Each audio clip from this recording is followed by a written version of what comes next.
सिंधुदुर्ग किल्ल्याचा युनेस्कोच्या यादीमध्ये समावेश करण्यात आलाय। सिंधुदुर्ग किल्ला आता जागतिक वारसा स्थळ म्हणून ओळखला जाणार आहे। आढावा घेतलेला आहे आमच्या प्रतिनिधींनी, पाहूयात। महाराष्ट्रातील 12 गड किल्ल्यांचा समावेश आहे, तो युनेस्कोच्या यादीत करण्यात आलेला आहे। मी आता आहे सिंधुदुर्ग किल्ल्यावर।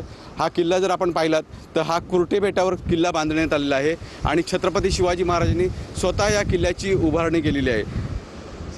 जे महाराष्ट्रात किल्ले आहेत त्यापैकी छत्रपती शिवाजी महाराजांनी स्वतः बांधलेला हा किल्ला आहे। त्यामुळे या किल्ल्याकडे आजही स्थापत्यशास्त्राचा उत्कृष्ट नमुना म्हणून पाहिलं जातं। महाराष्ट्र राज्यातील 12 किल्ले आहेत ते युनेस्कोच्या जागतिक वारसा यादीत समाविष्ट झालेले आहेत आणि त्यातील हा सिंधुदुर्ग किल्ला हा एक आहे। सिंधुदुर्ग किल्ला बघितला तर राजकोट इथून आपल्याला दिसतो आणि राजकोटमध्ये जर बघितला तर छत्रपती शिवाजी महाराजांचा अशा पद्धतीचा भव्य पुतळासुद्धा उभारण्यात आलेला आहे आणि त्याच्या बाजूलाच अशा पद्धतीचा हा छत्रपती शिवाजी महाराजांचा हा किल्ला आहे आणि याच किल्ल्याचा समावेश आहे तो युनेस्कोच्या यादीमध्ये झालेला आहे।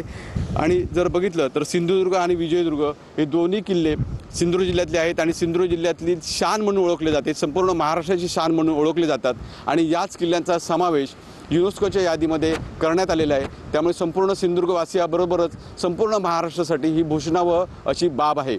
विकास गावकर, TV9 मराठी, सिंधुदुर्ग।